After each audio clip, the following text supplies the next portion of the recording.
Here in the land of sinners and saints, we love to dance and paint. We love to dance and paint. Don't join this if your heart is faint. We love to dance and paint. We love to dance and paint. Welcome back inside the Now Morning Show. It's Tobago Thursday, so we head back across to Tobago this morning. We're checking in with artist, sculptor, and educator, Mr. Tomley Roberts. Good morning to you, sir.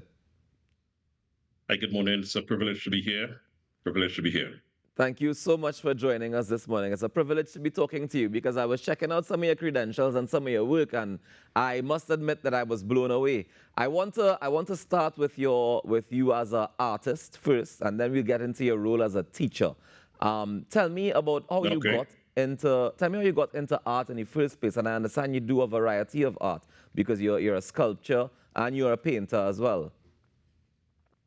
That's correct. Well, initially, the beginning of the genesis for art for me started at the age of 9. My mom, Christina Fraser Osman, she perceived that I had some sort of talent, and she enrolled me in an art class conducted by the Division of Community Development and Culture at the Fine Arts Center in Tobago. And that is where it all started. In fact, as a child, my grandmother, Ethelene Fraser, she taught me how to make a little top out of guava wood. And so in primary school, it actually started. Nice. And tell me when you decided to take it professionally and take it seriously and say, this is where I'm taking my career. Well, professionally, throughout primary school and high school, I would have benefited tremendously from my work because I started to make little sculptures from primary school right on into high school, and I would sell them, right? Make toys and all those sort of things. And at high school, I attended Harmon High School, and at Harmon High School, my art teacher there, Mr. Errol Phillip, he saw some talent in me and he encouraged me to pursue art. And that's where I took it from that point. After leaving high school, I then, visited galleries throughout Trinidad and Tobago. And in particular, I visited the Tobago Art Gallery at the time, which is hosted by Mr. Martin Superfit. And I saw many of his pieces and so forth. So that is where it all started because I looked at him and saw what he did. And then I am saying, well, if he can do this, then anyone else can. So he would have been an instrumental figure in shaping me as an artist as well. So from seeing his work and his gallery and how he did stuff. Yeah. Tell me, did the two parallel each other in terms of you being a painter and you being a sculptor as well? You kind of married the both of them together going forward, or was it one came first and then you got the other one? Well, interestingly, the whole idea of sculpting and painting, I believe it was an innate ability, but I am also a devout Seventh-day Adventist. And in the Seventh-day Adventist Church, there is an organization called the Pathfinder Club. Now, the Pathfinder Club has an honor program where you study many different things, right? And I would have pursued several different artistic forms, sculpture being one of them, several different things. And from the Pathfinder Club, I was able to master many different artistic skills. So the transition from sculpture to painting, it became very, very, very easy for me. Nice. Now, one of the sculptures that you're most popularly known for is the Man and the Biosphere sculpture at the Main Ridge, which was installed back in 2022.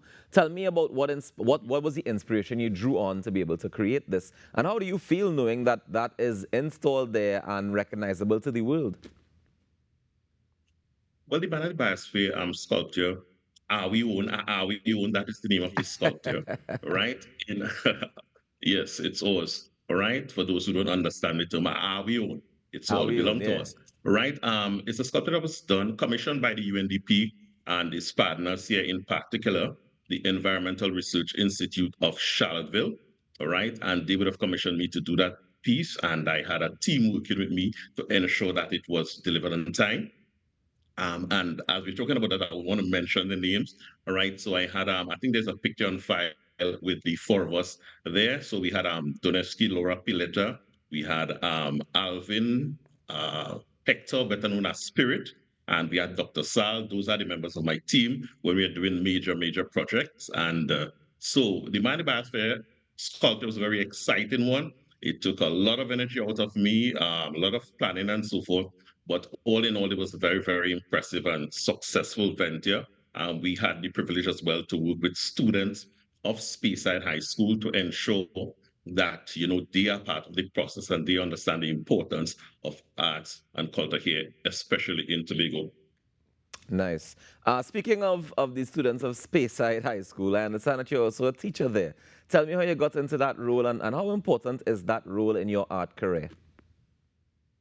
Oh, yes, I am a mentor at Speyside High School as well. And I think that has been a very, very important part of my artistic life because at Speyside High School, I was given the necessary tapestry to actually do as I wish as an art teacher, really Nice. nurture the student and so forth. There wasn't a problem with material and so forth. Those were issues that I had to, encounter. As you would see, there's some of the students there doing basic sculptures and focusing on paperwork to create beautiful sculptures. So it's really an exciting time for me, honestly, at Speyside High School.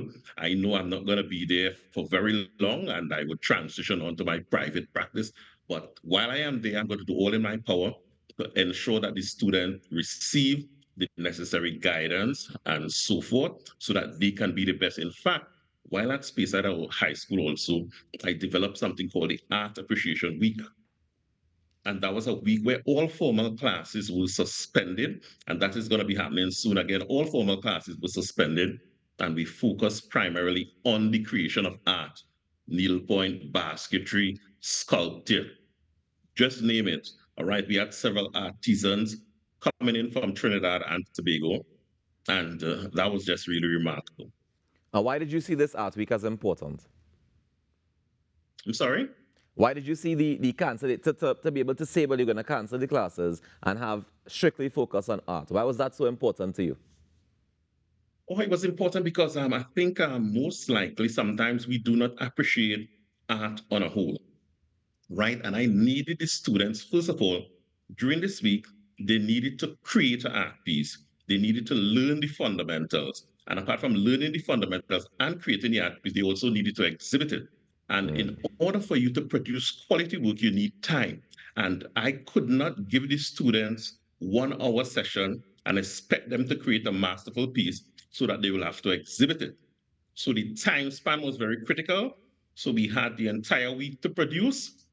We worked for 4 days, and on the final day, we had an exhibition. In fact, that exhibition was opened by the late Leroy Clark. Nice. All right. Well, congratulations on everything so far. One of the things that stood out to me as well is that we actually have one of the students who you would have mentored. He came on set with us earlier this week. Jordan Rogers is his name.